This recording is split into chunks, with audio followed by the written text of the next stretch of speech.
السلام علیکم ناظرین۔ ایک عظیم جنگجو کی جس نے ناممکن کو ممکن بنا دیا اور عیسائیوں کی ایک عظیم فوج کو شکست دے کر یروشلم کو فتح کیا، یہ واقعہ 12ویں صدی کا ہے، جب شام میں صلاح الدین ایوبی اپنی فوج کے ساتھ ایک میدان میں کیمپ لگائے تھے۔ ان کے کیمپ کے باہر ایک کم عمر لڑکی کھڑی تھی جو کیمپ میں داخل ہونا چاہتی تھی، لیکن خوف سے اس کا جسم لرز رہا تھا۔ آخر کار اس نے ہمت کر کے کیمپ کا پردہ اٹھایا اور ڈرتے ڈرتے اندر داخل ہو گئی۔ اس کے سامنے وقت کا سلطان بیٹھا تھا۔ سلطان نے لڑکی کو دیکھا اور پوچھا، تمہارے آنے کا مقصد کیا ہے؟ لڑکی ڈرتے ڈرتے کہنے لگی، میں اجازت مانگنے آئی ہوں۔ اجاز اس شہر کا نام ہے جسے سلطان نے 38 دن کی لڑائی اور ہزاروں جانوں کی قربانی کے بعد فتح کیا تھا، یہاں تک کہ اس شہر کے لیے سلطان صلاح الدین ایوبی نے اپنی زندگی بھی خطرے میں ڈال دی تھی۔ پھر بھی وہ اس لڑکی کو انکار نہیں کر سکے۔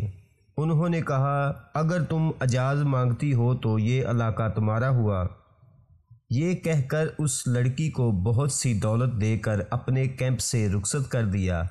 سلطان جانتے تھے کہ اس لڑکی کو ان کے دشمنوں نے بھیجا ہے، پھر بھی انہوں نے لڑکی کی بات مان لی، کیونکہ یہ لڑکی سلطان کے محسن نور الدین زنگی کی بیٹی تھی۔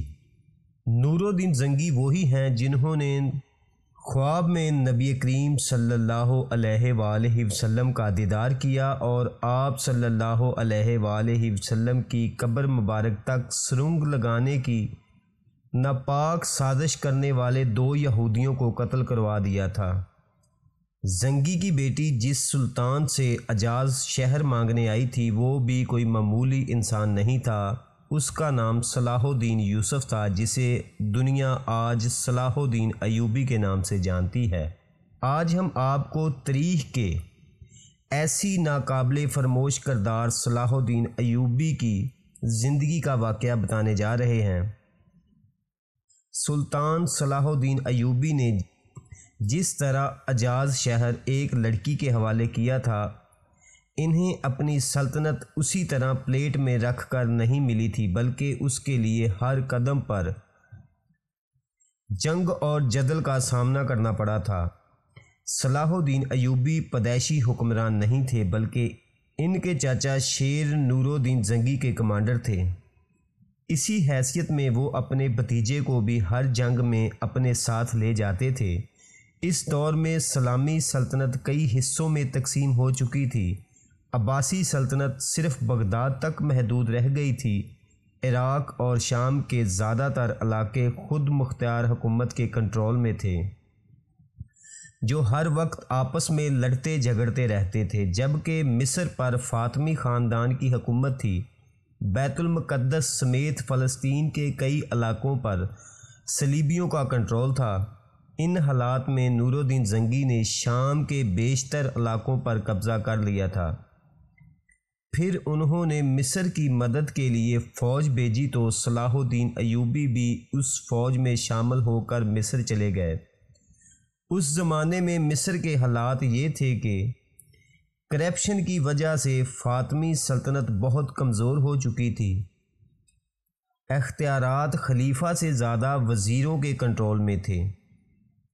ان حالات میں صلاح الدین ایوبی، جو کہ اب اپنے چاچا شیر کی وفات کے بعد فوج کے کمانڈر بن چکے تھے، انہوں نے فاطمی خلیفہ کو حکومت سے ہٹا دیا اور خود مصر پر حکومت کرنے لگے۔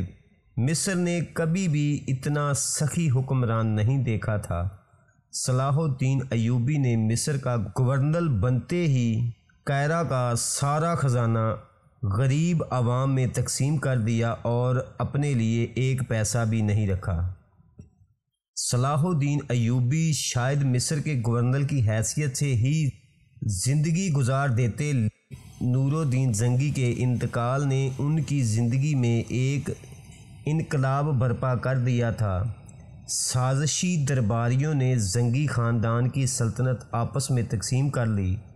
جب صلاح الدین ایوبی نے یہ صورتحال دیکھی تو انہوں نے مصر کو ایک الگ سلطنت میں تبدیل کر دیا اور خود اس کے سلطان بن گئے، کیونکہ زنگی بہت سی سازشیں کرتے تھے۔ زنگیوں کی سازشوں کو روکنے کا فیصلہ کیا اور شام پر حملہ کر دیا۔ ان کی خواہش تھی کہ نور الدین زنگی کا بیٹا ان کا ساتھ دے، لیکن ظاہر ہے وہ سازشی امور کے ہاتھوں میں کھیل رہا تھا، اس لیے سلطان صلاح الدین ایوبی کے ساتھ نہ بن سکی۔ کا ساتھ نہ بن سکا۔ ایوبیوں نے جلد ہی دمشق کو فتح کر لیا اور مصر سے لے کر شام تک کے بڑے علاقوں کے حکمران بن گئے۔ سلطان صلاح الدین ایوبی رحم دل، سخی اور بہادر تو تھے ہی، لیکن ان کی سب سے بڑی خوبی یہ تھی کہ ان کا دل بہت بڑا تھا۔ وہ اپنے دشمن کی خوبیوں کی بھی تعریف کرتے تھے اور موقع ملتا تو پرانی دشمنی بلا کر اپنے بدترین دشمن کو بھی دوست بنا لیتے تھے۔ سلطان کا ایک ایسا ہی دشمن تھا جو ان کے خون کا پیاسا تھا، لیکن سلطان کی مہربانی سے وہی دشمن ان کا سب سے بڑا دوست ثابت ہوا۔ یہ شخص فرقہ بانیہ کا لیڈر شیخ سنان تھا، جو شام کے قلعہ نصیب کا حکمران تھا۔ یہ فرقہ عام انسانوں کو ٹریننگ دے کر زبردست قاتل بناتا تھا۔ یہ قاتل فدائی کہلاتے تھے۔ فدائی حشیش کا عام استعمال کرتے تھے، اس لیے انہیں حسین بھی کہا جاتا تھا۔ بعد میں حسین کا لفظ انگریزی میں اسسین بن گیا، جس کا مطلب ہے خونی قاتل۔ یہ اسسین اتنے خطرناک تھے کہ ان کے خوف سے اسلامی دنیا کے بڑے بڑے حکمران کانپتے تھے۔ اور پھر ایک دن ان فدائیوں کو سلطان صلاح الدین ایوبی کے قتل کا حکم مل گیا۔ وجہ یہ تھی کہ نور الدین زنگی کے سابقہ امور سمجھ چکے تھے کہ وہ سلطان کو میدان جنگ میں نہیں ہرا سکتے، اس لیے وہ سازشوں پر اتر آئے۔ انہوں نے شیخ سنان کو مال و دولت کا لالچ دے کر اس بات پر راضی کیا کہ وہ اپنے فدائیوں کے ذریعے سلطان کو قتل کروا دے۔ شیخ سنان مان گیا اور فدائی سلطان کے قتل کے لیے چل پڑے۔ پھر ایک خونی کھیل شروع ہو گیا۔ پہلے قاتلوں کا ایک گروپ آیا جو ناکام رہا اور مارا گیا۔ پھر ایک قاتل سلطان کے کیمپ میں داخل ہوا اور ان کے سر پر چھری سے حملہ کر دیا۔ سلطان کے سر پر پگڑی تھی، لیکن پگڑی کے نیچے لوہے کا ہیلمٹ بھی تھا۔ چھری کا وار ناکام رہا۔ سلطان کے محافظوں نے فدائی کو قتل کر دیا، لیکن وہ فدائی قتل ہوا تو ایک اور آ گیا، وہ بھی مارا گیا۔ پھر تیسرا آ گیا، وہ بھی مارا گیا۔ لیکن سلطان سمجھ گئے تھے کہ جب تک شیخ سنان کا خاتمہ نہیں ہوگا ان کی زندگی پر یہ تلوار لٹکتی رہے گی۔ چنانچہ وہ ایک بڑی فوج لے کر نکلے۔ انہوں نے نصیب کا محاصرہ کر لیا جہاں شیخ سنان موجود تھا، لیکن شیخ سنان کو اس حملے کی کوئی پرواہ نہیں تھی۔ پھر ایک رات ایک عجیب واقعہ ہوا جس نے سارے معاملے کا رخ ہی بدل دیا۔ ہوا یوں کہ سلطان اپنے کیمپ میں سو رہے تھے کہ اچانک وہ نیند سے جاگ اٹھے۔ انہوں نے دیکھا کہ کیمپ کے چراغ بجھ چکے ہیں اور کیمپ میں اور کوئی بھی موجود نہیں تھا۔ سلطان نے محافظوں کو آواز دی، وہ دوڑتے ہوئے آئے۔ جب چراغ دوبارہ جلائے گئے تو سب نے ایک حیرت انگیز منظر دیکھا۔ سلطان کے بستر کے قریب ایک خنجر پڑا ہوا تھا۔ اس کے ساتھ ایک کاغذ تھا جس پر لکھا تھا، بادشاہ سلامت، آپ ہمارے رحم و کرم پر ہیں، ذرا ہوش میں آئیں۔ سلطان بہت حیران ہوا اور ان کے حکم پر محافظوں نے کیمپ کے گرد جائزہ لیا تو ایک شخص کے قدموں کے نشان کچھ دور تک دکھائی دے رہے تھے، لیکن کوئی پکڑا نہیں جا سکا۔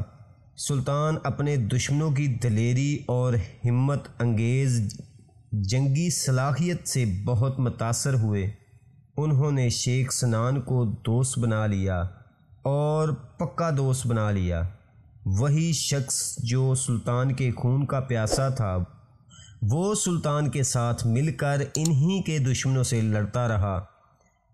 بعض محدثین یہ کہتے ہیں کہ اس رات سلطان کے کیمپ میں کوئی نہیں آیا تھا، یہ واقعہ بالکل جھوٹا ہے۔ وہ یہ بھی کہتے ہیں کہ سلطان کے سخت محاصرے سے خوف زدہ ہو کر شیخ سنان نے خود کو رحم دلی کی درخواست کی تھی۔ قصہ کچھ یوں بھی ہوا۔ بہرحال سلطان نے اپنے بدترین دشمن کو بھی اپنا اتحادی بنا کر اپنی اعلیٰ ظرفی کا ثبوت دیا۔ سلطان صلاح الدین ایوبی کا سب سے بڑا کارنامہ جو آج بھی دنیا کے مسلمانوں کی یادوں میں زندہ ہے، بیت المقدس کی بازیابی کے لیے سلطان نے ایک طویل اور خون ریز جنگ لڑی جسے یروشلم کی جنگ کہا جاتا ہے۔ آج کی کہانی ہم یہاں تک ختم کرتے ہیں۔ اگر آپ کو ہماری ویڈیو پسند آئی ہو تو لائک اور شیئر اور سبسکرائب کرنا نہ بھولیں۔ اگلی بار ایک اور دلچسپ کہانی کے ساتھ ضرور حاضر ہوں گے، تب تک کے لیے اللہ حافظ۔